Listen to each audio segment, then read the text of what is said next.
A year ago, city voters went to the polls to vote on the proposed $139.2 million bond issue. The bonds were for a variety of projects in the area of public safety, streets and sidewalks, recreation, economic development, and housing. The bonds were approved overwhelmingly, and today the city is well into the process of implementing the various bond projects. On this edition of the East Ward Update, we'll hear where things stand with the bond projects. My guest today is Ben Rao, an assistant city manager who is one of the city's point men on bond projects. Ben, thank you for coming, and we're going to talk today about what I'm sure is consuming bits and pieces of your time, and if not a lot of your time, and that's the bond projects that we're currently faced with today. As I stated, the community has come and said these are items that we support and want to see happening. And so I want to drill down into the East Ward and talk a little bit about where projects stand, what projects we're going to be looking at, what we can see in the future, and what's happening now. One of the big areas of expense, and that was actually one of the areas that we saw when we went to the community with projects and the unmet capital needs that we had, which was actually much more than what the bond issue was for, but we're chipping away at some of those projects now. One of the areas we saw people come back and say we need more of came back in the sides of streets and sidewalks. Community said we need to put some more dollars in this area. And so what are we looking at, and when we're taking a look at our streets, our sidewalks, what kind of bond dollars are we talking about in the East Ward? Thank you, Councilman Montgomery, for inviting me. Yes, street resurfacing was definitely a real focus of this bond package, and in fact, $15.25 million of the bond package is dedicated to street resurfacing. We have a number of streets, a number of miles of streets that have suffered over the last couple of years with the harsh winters that we've had. We do regular assessments of the condition of the pavement, and we know that we have a lot of miles that are below the standards that we would like to maintain our streets. And so $15.25 million is directed to street resurfacing. Those dollars are going to be spread out throughout the city so that all areas of the city will benefit from those particular dollars. Yeah, and that's one point before we even jump into some of the specifics of the other areas that I was able to really push and support the bond was because of the equitable distribution across our community of how we're investing not just in one area, but we're investing in the entire city of Winston-Salem with these bond dollars, and everybody in the community should be able to find something and see something where these bond dollars have been spent in parts of their communities. No matter if you're on the east side of town or the west side of town, in the north or the south, there'll be something that you'll be able to see tangibly on what has happened with these bond dollars. And I think that will be something that will again show that city has been very responsible with these dollars that have been entrusted by the taxpayers. Yes, sir. In fact, the mayor and the council, it was such a priority to make sure that the projects were equitable throughout the city that the mayor and the city council has created a citizens bond oversight committee, and one of their responsibilities will be to ensure that all the projects are carried out equitably, not only in terms of just that the dollars are spread out, but also that the actual progress that we make on constructing the projects, that all happens evenly throughout the city as opposed to just one area being focused on at a time. Right, and in this process, we're seeing contracts being let now for different projects in our community, and we'll talk about some of the ones in the East Ward that we're seeing those, and then some timelines on some different ones.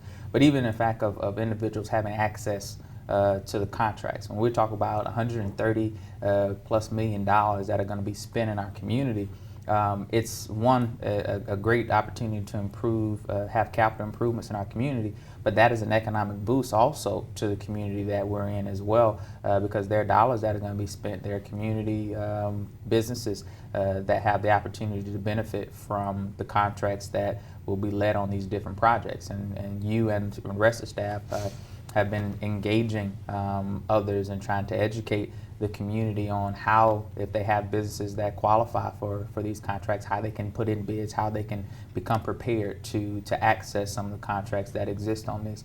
And just as an aside, what are some of the things that, if there's a contractor out there who wants to engage in some of these bond projects, what should they do? Well, a contractor should contact our Minority and Women Business Enterprise Office, particularly if they are one of those types of businesses. And they will provide information about how they can become a certified MWBE for the purposes of bidding for work.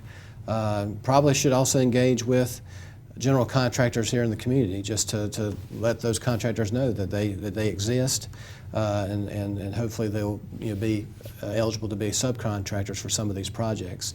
The city has held some outreach meetings to provide information about the bond projects, inviting minority and women business enterprise businesses as well as local businesses, because as you mentioned, Councilmember Montgomery, it is also a priority of the mayor and council that we try to keep as many of these dollars local. With the design phase that we're in with a number of these projects, we've led about $9.8 million in architectural and engineering services contracts. Of that amount, over $2 million of that has gone towards minority and women business enterprise firms, so that's about a 22% participation rate, which we are very encouraged by, and we hope to continue that into the construction phase of these projects. Right, and so I think those are things that we have to really educate the public on, let them know how we're working even now with those dollars being spent. So back to how we're looking at with some of these specific areas of dollars for the bonds. They were broken up into several categories, and as we stated before, streets and sidewalks and resurfacing were areas that had a lot of love from community in terms of we want to see our communities walkable, and we want our streets to be cared for, which I think are areas that are being seen in terms of how we're going to spend dollars when it comes to the bond. And we have several streets in the East Ward that will benefit from the street resurfacing as well as the sidewalk projects in the community. And so those will be things that neighborhoods and communities will readily see the impact from what's happening and what's going on. Just rode just the other day through one neighborhood that was having some streets resurfaced, and for 3 days, they was kind of uncomfortable. Right. But afterward, they got a product that will be there and stand the test of time in terms of the improvements that they see there with the resurfacings. One of the other categories that we've seen and that we will see some investment is in the area of housing, and within that process, there's one program in particular that have investments within the housing area. And it's one that's very close to me in terms of what we're doing with that because of how we've gathered that program together, and that is the TURN program that will be supported through bond dollars. Tell us a little bit about that. The TURN programs, TURN stands for Transforming Urban Residential Neighborhoods. Of the $10 million that was approved for housing, $4 million of that will go towards the TURN program. The focus of that program is really on housing rehabilitation. We do have a housing rehabilitation program already where we use federal dollars. This program would provide additional funding for that to improve our housing stock, to really help revitalize neighborhoods and hopefully spur some additional economic activity. The city would provide either deferred or forgivable loans to property owners to bring housing residential properties up to the minimum housing code. And so we really feel like this infusion of money will really help improve the quality of our housing stock. Yeah, and when we look at the neighborhoods across the community that qualify for the TURN program, the process that's in place now for people, and many of those neighborhoods have already had their education sessions and trainings taking place for coordinating organizations in the community to help in the process. And so what we'll begin to see in some of those neighborhoods, and we've already seen it now, Community Business Development Department and others are working in those neighborhoods, and they're identifying, helping the neighborhood identify who should apply, why they should apply, and educating them in that process, and then being able to bring those applications back. Just recently, City Council approved the standards in terms of the program and qualifications for those who would be able to qualify for the actual TURN program itself. But very excited on how these dollars can be invested back in neighborhoods and communities that have rich history in our community, but just have seen decline within the housing stock within those neighborhoods itself. And this is just one tool that is being invested in the neighborhoods. Just making a home look better doesn't necessarily change all the other social economic issues that are being challenged within that neighborhood, but it does make a difference in the community and within the neighborhood. And so I'm very personally excited to see how we can be successful in that.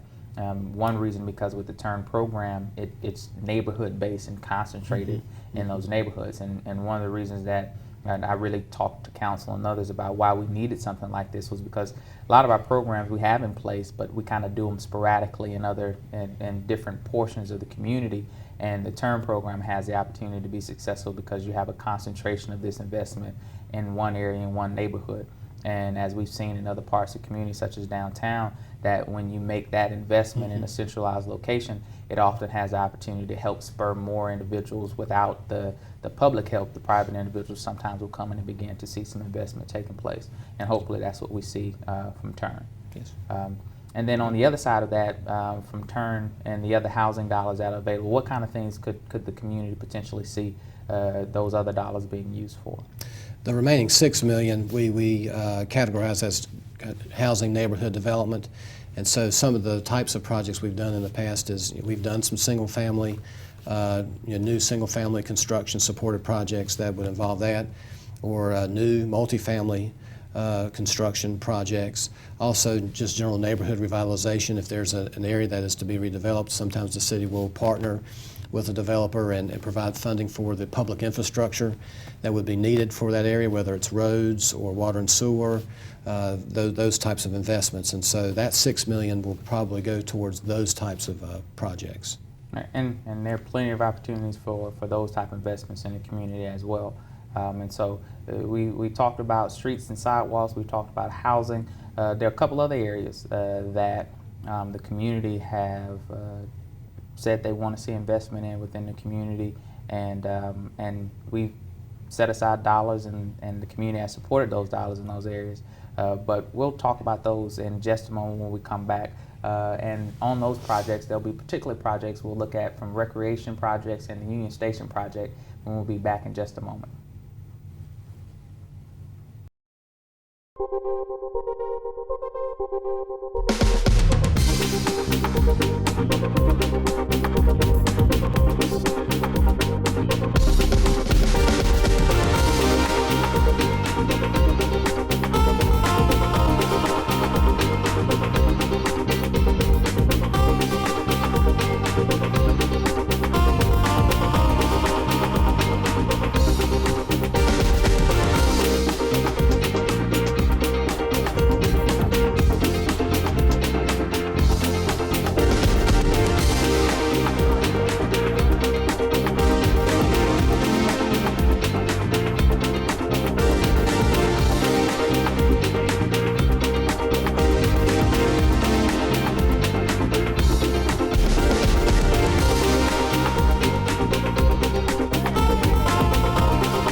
Welcome back to the East Ward Update. Today we're getting an update from Assistant City Manager Ben Rao about the 2014 bond projects. Before the break, we discussed streets and housing. Now we're going to discuss bond projects related to business development, recreations, and Union Station.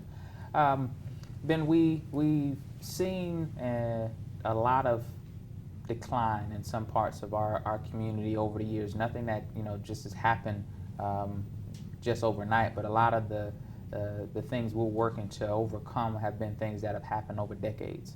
And some of the areas of investment that have been identified for some time is how do we invest in some of our business centers across the community that have been challenged with decline for various reasons. And that's when a program called RUCA was developed, which stands for Revitalizing Urban Commercial Areas.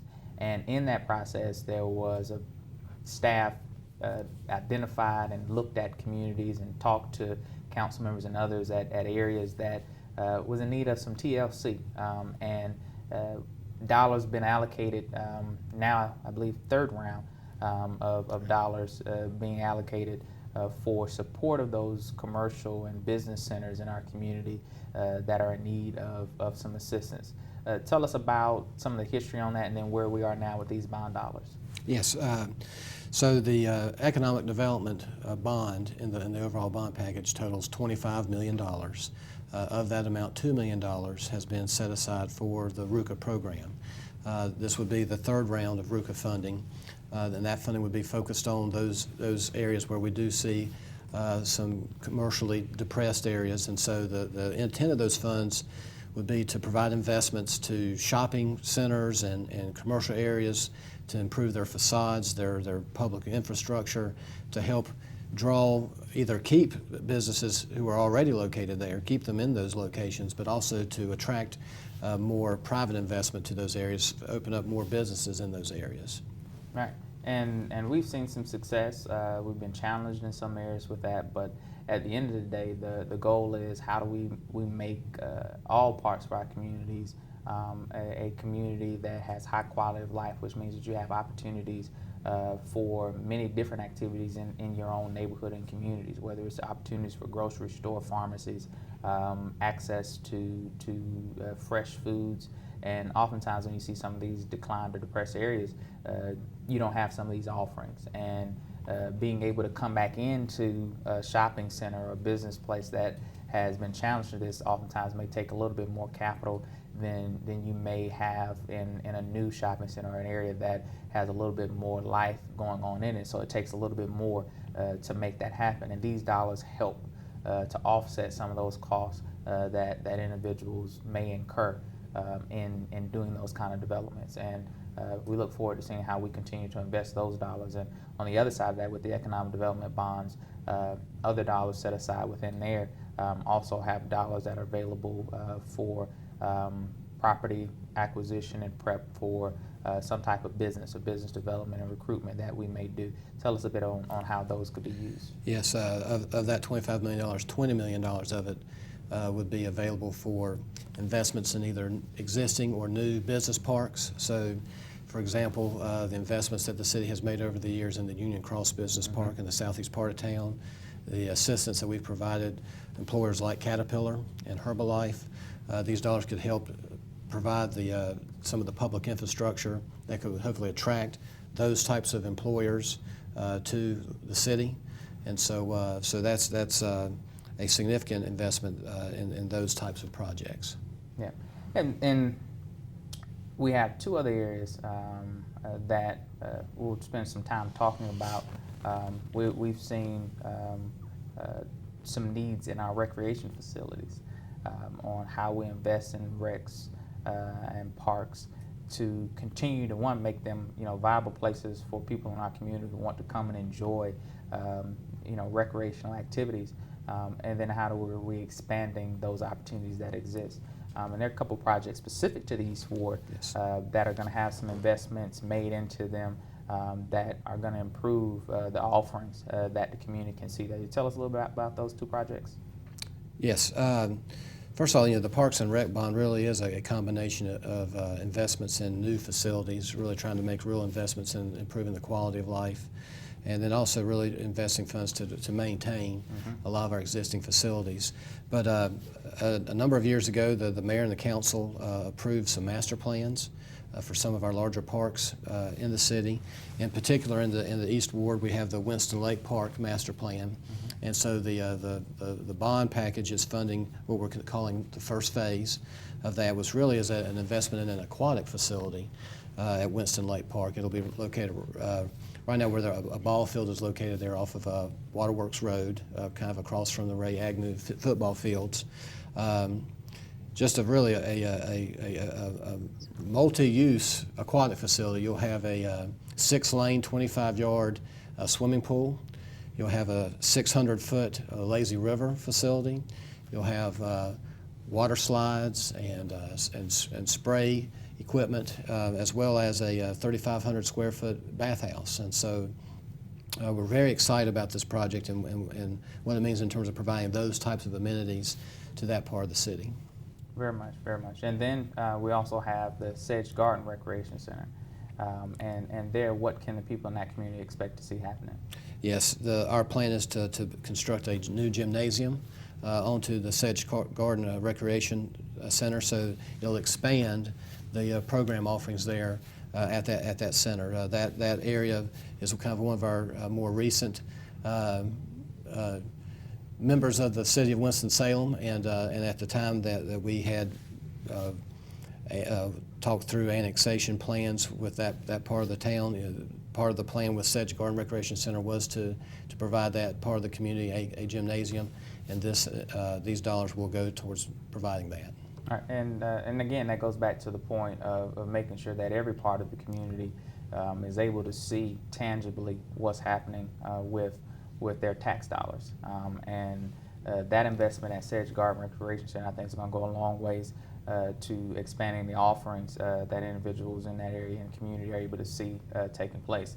But across the city, large dollars are going to be invested in recreation facilities and parks throughout the community. There's also dollars within the bond set aside for potential new parks, in terms of some dollars that could be set aside for land banking or improvements to new parks that may exist. Is that correct? That's correct. I think this particular part of the package is a real balance between really wanting to address the major maintenance needs that we do have at some of our existing parks, but also making new investments in our facilities, and as you mentioned, Councilmember Montgomery, perhaps investing in future locations for new park and recreation facilities. Yeah.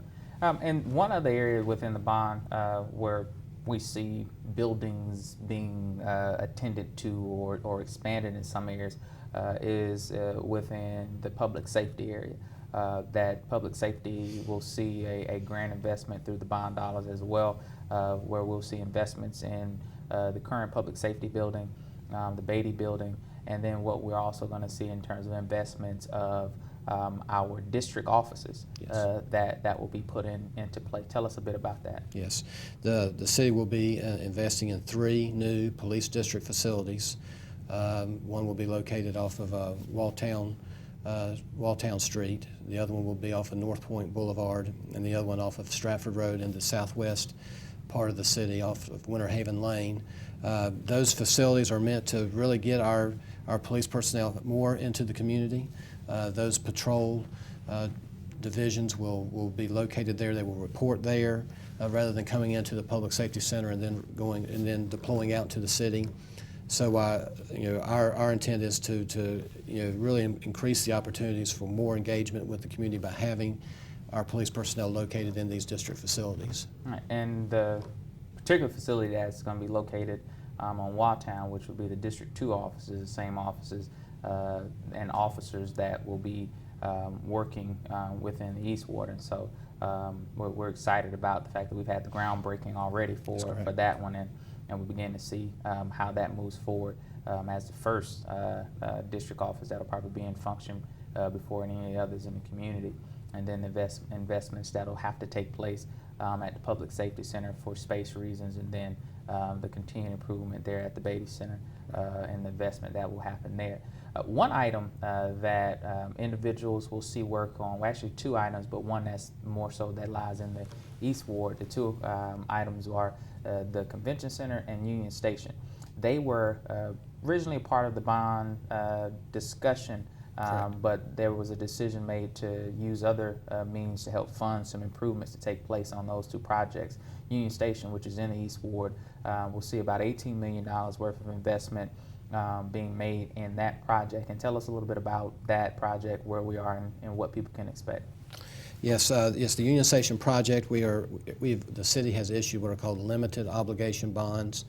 It's a form of financing where we can actually pledge the facility that we're improving as collateral, and so that's what we felt like was the most appropriate form of financing for this type of project. But really, this project involves the redevelopment of that historic building. It'll have a mixture of both city operations in it, as well as the opportunity to attract commercial investment or commercial tenants in the building, and really trying with the hope of Union Station being an anchor for further development in that area of the East Ward.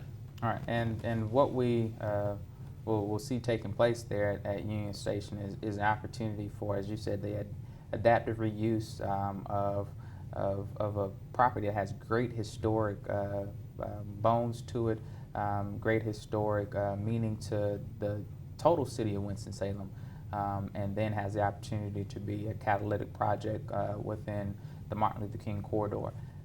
And when people come into the city of Winston-Salem, they see Union Station from Business 40 right. as they come into the community. And what we'll see taking place there, I think, will be very transformative for the community. Transportation uses that will take place there, and the continued preparation for some type of rail use in the future, and then the opportunity for a portion of the property to be used for some type of retail opportunity that may present itself. But having that amount of dollars being invested in that type of facility in that area of our community, I think is going to be grandly beneficial, not just to that immediate area, but I think the entire city is going to be able to benefit from the dollars that are being invested there. There are many ways that people can stay up to date on what's happening and what's going on with the bond projects. This is just one opportunity to stop, have a discussion, what's going on, what's happening, what can people expect. There are going to be contracts that are going to continue to be coming before City Council, and we'll be letting those contracts over a course of period of time. People can begin to see projects moving forward, but when they're interested in being able to see for themselves the opportunity to track a project, they have their favorite project that they want to see, or the one that's happening in their neighborhood, or the one that's going to be done across the street from their neighbor, or somehow looking to keep up with it. The City Council and staff have been very intentional on making sure that these bond dollars are being treated with great care and responsibility in a way in which people can make sure that the process is transparent. Okay? Again, thank you, Ben, for being here, and we look forward to the impact that these bond projects are going to have. Thank you, Councilmember Montgomery. I'd like to remind viewers that they can follow progress on the bond projects online at 2014bonds.cityofws.org. That's all for the edition of East Ward Update. I want to thank my guest today, Assistant City Manager Ben Rao. This program is also available on the city's YouTube channel, City of WS. I'm Councilmember Derwin Montgomery. Thanks for watching.